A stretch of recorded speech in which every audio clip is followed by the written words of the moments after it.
Zeit für einen neuen Vlog. Die Sonne scheint. Ja, es könnte ein ganz anderer Vlog werden wie beim letzten Mal. Diesem LKW kam gerade mein Gerüst, welches ich jetzt quasi hier runterschleppen muss. Und dann müssen wir in dem Video auch noch ein bisschen was zu den Hühnern sagen, aber da gehe ich später drauf ein. Jetzt schleppe ich erstmal den Kram hier runter.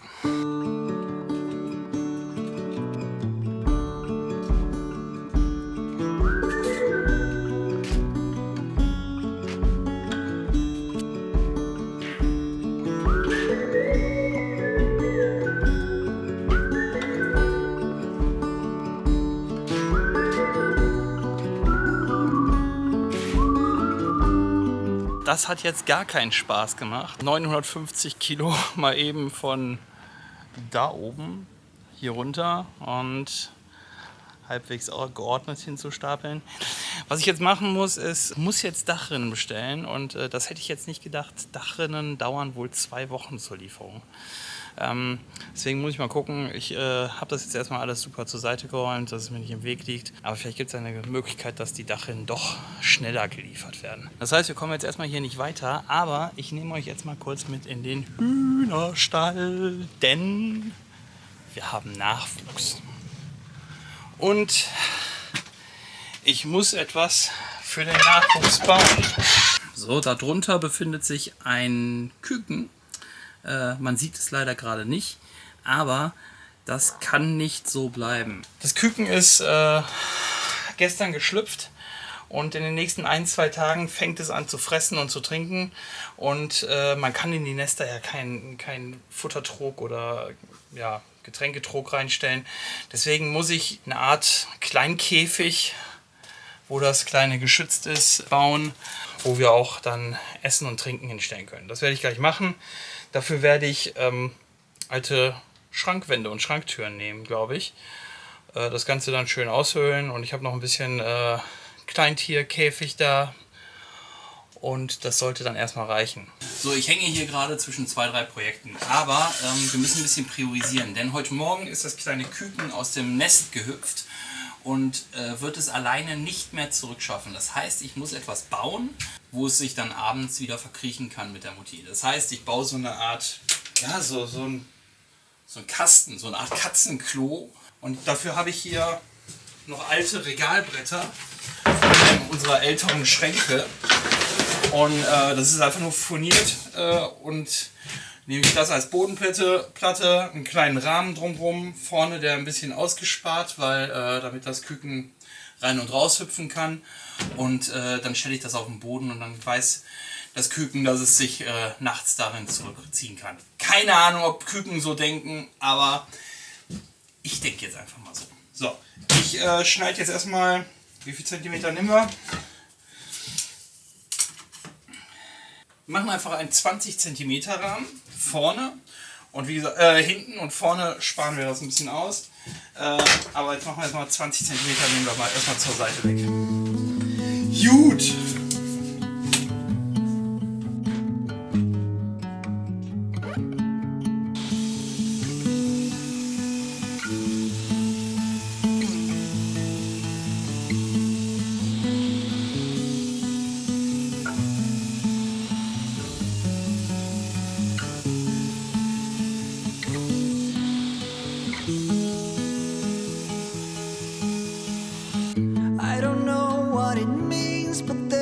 A smile upon your face, and I see something shimmering in your eyes. And they say if you wanna glimpse the future, you need space. And you said you'll put down your morning gun. Would you follow me to wander? Take my hand and walk beside me in a world of thunder. Fear is imposter. When you look at me this way, I find it hard to not give in. Ooh.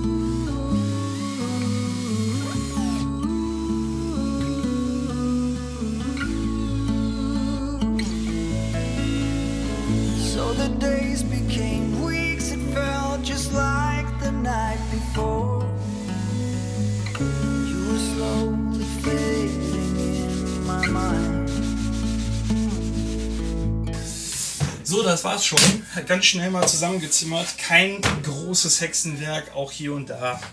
Naja, es ist nicht das Schönste, aber es wird helfen, dass das Küken hier drüber rein und raus hüpfen kann. Ich werde was zu trinken und was zu essen reinstellen können. Ja, und das ist quasi so das Kinderzimmer für das kleine Küken. Die Kinder wollten jetzt noch dekorieren und dann stellen wir es nachher in den Stall. Bis gleich. If you're everything that matters to me, makes me wonder why I can't get over.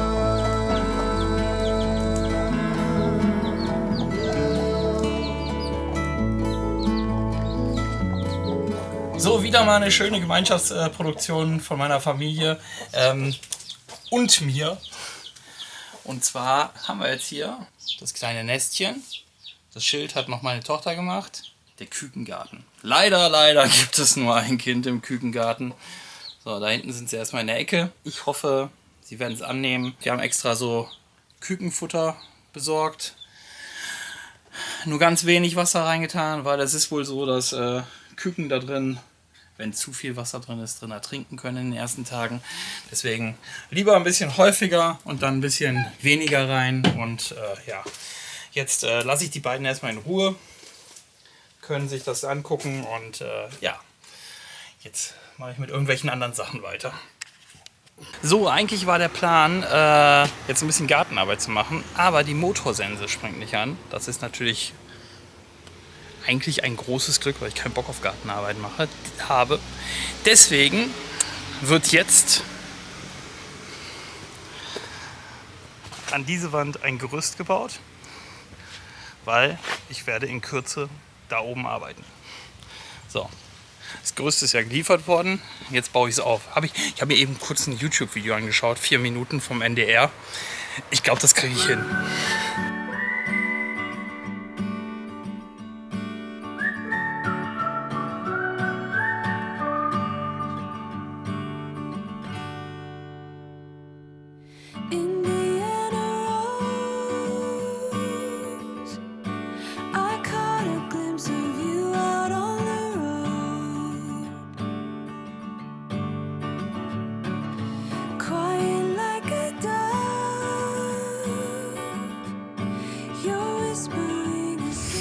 So wie ich es schon häufiger gesagt habe, die erste Reihe ist die entscheidende. Das sieht jetzt ein bisschen schief aus. Das liegt aber nicht am Gerüst. Das ist voll in der Waage.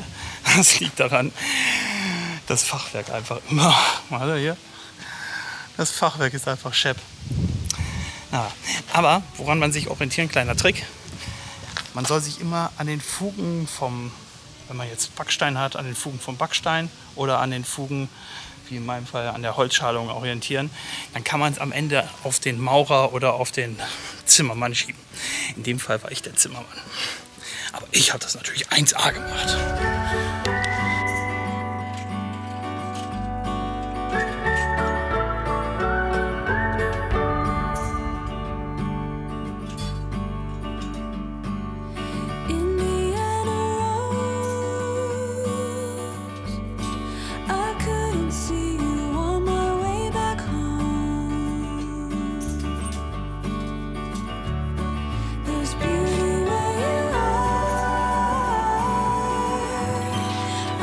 So, die erste Etage vom Gerüst ist fertig. Ist immer die schwierigste, weil die anderen brauche ich nur draufstecken. Bei der ersten Etage gilt es darum, dass alles in Waage ist. Das ist es jetzt. Ich muss jetzt aber leider was anderes machen, denn ich habe da hinten schon angefangen. Da stapeln sich schon die Solarpanels. Ich muss jetzt 32 Mal laufen. Scheiße, ich habe keinen Bock.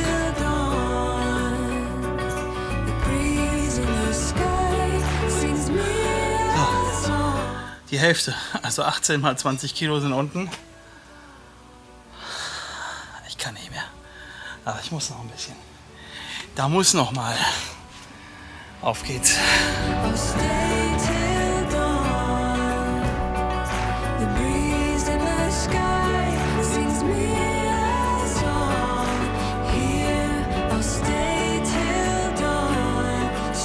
So, 25 von 36 Endspurt.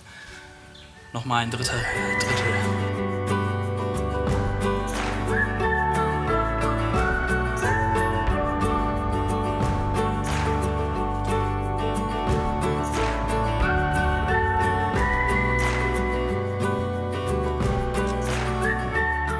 So, ich habe die jetzt erstmal hier zwischengelagert, weil die Palette, die mitgeliefert wurde, die brauche ich ja, um die richtig zu lagern. Das heißt, ich hole jetzt gleich die Palette noch, räume den ganzen Müll weg, weil das sind jetzt Plastikdrähte oder was es ist, hole ich noch weg. Und dann trage ich den Rest noch die 5 Meter in den Schuppen rein und dann ist es das gewesen.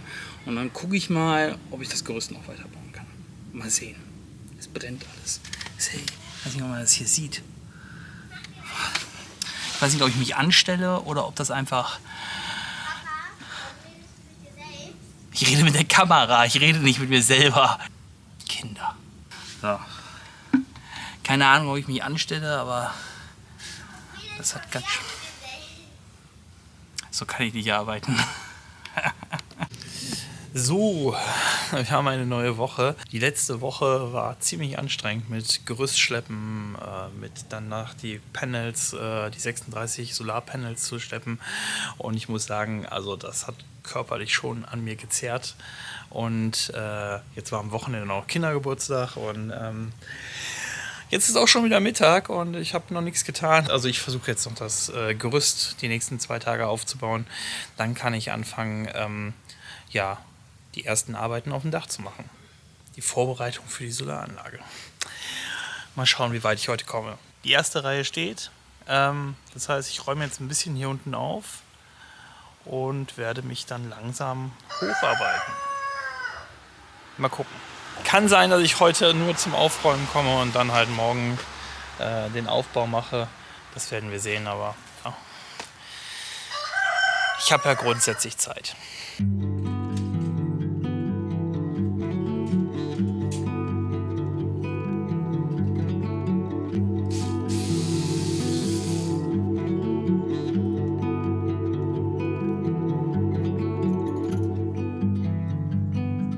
I was on fire, our house, our dreams. We were dancing on the wire, reckless it seemed.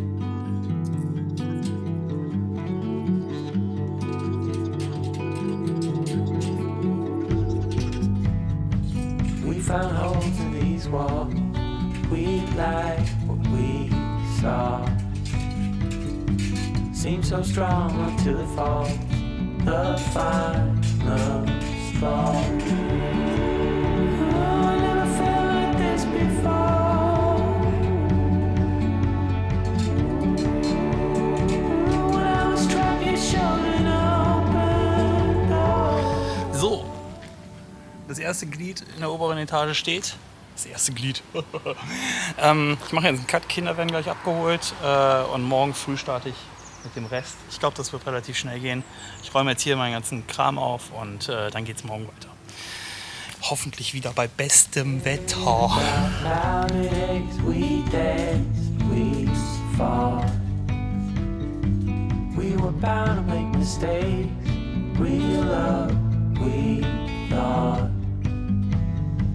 It was always on fire, our house, our dream. We were dancing on wire, reckless it seemed. I never felt like this before.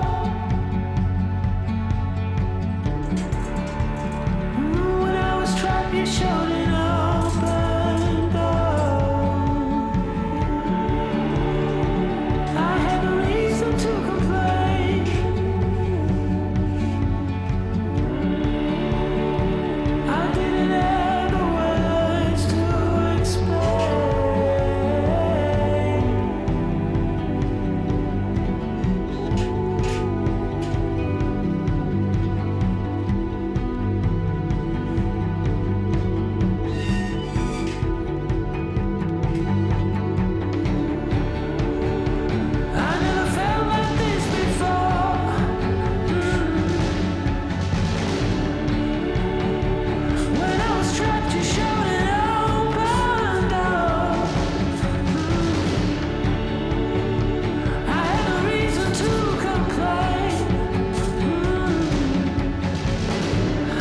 So, die zweite Ebene steht.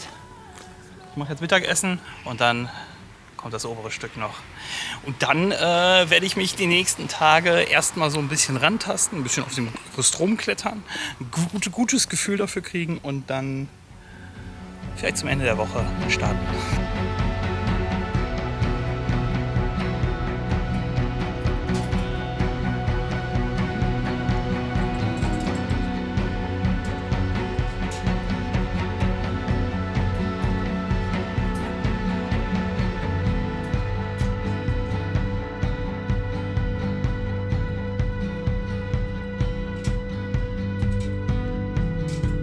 Then we were dancing on a wire.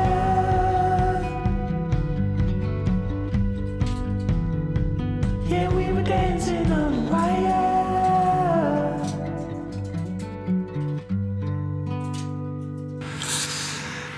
So, das Gerüst steht. Jetzt noch mal so ein paar Pro-Tipps. Zum Beispiel, das eine ist, macht es zu zweit. Ganz ehrlich, gerade wenn es dann bei den ersten Gerüsten darum geht, der eine hält mal eine Stange fest oder die erste Strebe fest. Wenn man das alleine macht, das geht, ja, man kann ein Gerüst alleine aufbauen, hat man jetzt gesehen hier, aber ich glaube entspannter und schneller und ja, vor allem entspannter geht es halt zu zweit. Das würde ich beim nächsten Mal vielleicht dann zu zweit machen. Die zweite Sache ist, lasst euch Zeit. Hektik wäre hier der Tod, also in dem Fall bin ich froh, dass ich das wirklich entspannt gemacht habe. Jetzt über 3 Tage habe ich das hier gemacht, immer so 2-3 Stunden und es ist so, die erste Reihe dauert am längsten, weil man ja quasi alles erstmal ausrichten muss und danach geht es relativ schnell. Danach, jetzt heute habe ich ja quasi die zweite und die dritte Ebene geschafft, also von daher, das geht dann relativ schnell, die erste Ebene, um alles erstmal auszurichten, alles in Waage zu bringen, das geht schon. Und dann ist es so, wenn ihr Hauskäufer seid oder euch überlegt, ein altes Haus zu kaufen, denkt darüber nach, ein Gerüst zu kaufen, anstatt zu mieten. Ich habe jetzt, ich glaube, um die 3.000 € bezahlt für das Gerüst und als ich hier mal eins gemietet habe, in der Größe, habe ich 850 pro Monat gezahlt. Und ich war natürlich extrem darauf getrimmt, nicht noch einen weiteren Monat das zu mieten, dann wieder 850 Monate. Und dann rechnet doch mal aus, wie lange es braucht, bis ihr quasi die 3.000 € zusammen habt. Da seid ihr in 3,5 Monaten, habt ihr das Gerüst gekauft. Von daher, wenn ihr den Platz habt und gerade wenn ihr Fachwerk habt und sowieso häufiger an die Fassade müsst und gerade bei einer Hausgröße, wie wir es jetzt hier haben, es lohnt sich echt, dann darüber nachzudenken, ein Gerüst zu kaufen. Also, und es gibt immer einen in der Nachbarschaft oder bei den Freunden, die sagen, hey, kann ich mir das ausleihen? Dann sagst du, ja komm, hier für einen Huni kannst du ihn haben für 2-3 Monate. Da sind die anderen sind froh, dass sie nur einen Huni bezahlen müssen und du kannst quasi nach und nach das abbezahlen. Also von daher, so weit, so gut. Wir schließen das Video jetzt hier ab. Das Gerüst steht. Ich werde jetzt die nächsten Tage nutzen und hier mal häufiger hin und her laufen. Und das Netz wird noch kommen, ich glaube Ende der Woche. Und ich muss mich erstmal an die Höhe gewöhnen und hier mich zu bewegen. Das heißt, es geht jetzt erstmal darum, ein gutes Gefühl hier oben zu kriegen. Und dann starte ich vielleicht Ende der Woche, vielleicht aber auch Anfang nächster Woche, ja, mit den Dachhaken. Dann geht's weiter oder dann geht's erst richtig los mit dem, mit der PV-Anlage. Vielen Dank, dass ihr wieder reingeschaut habt. Macht's gut. Euer Sascha.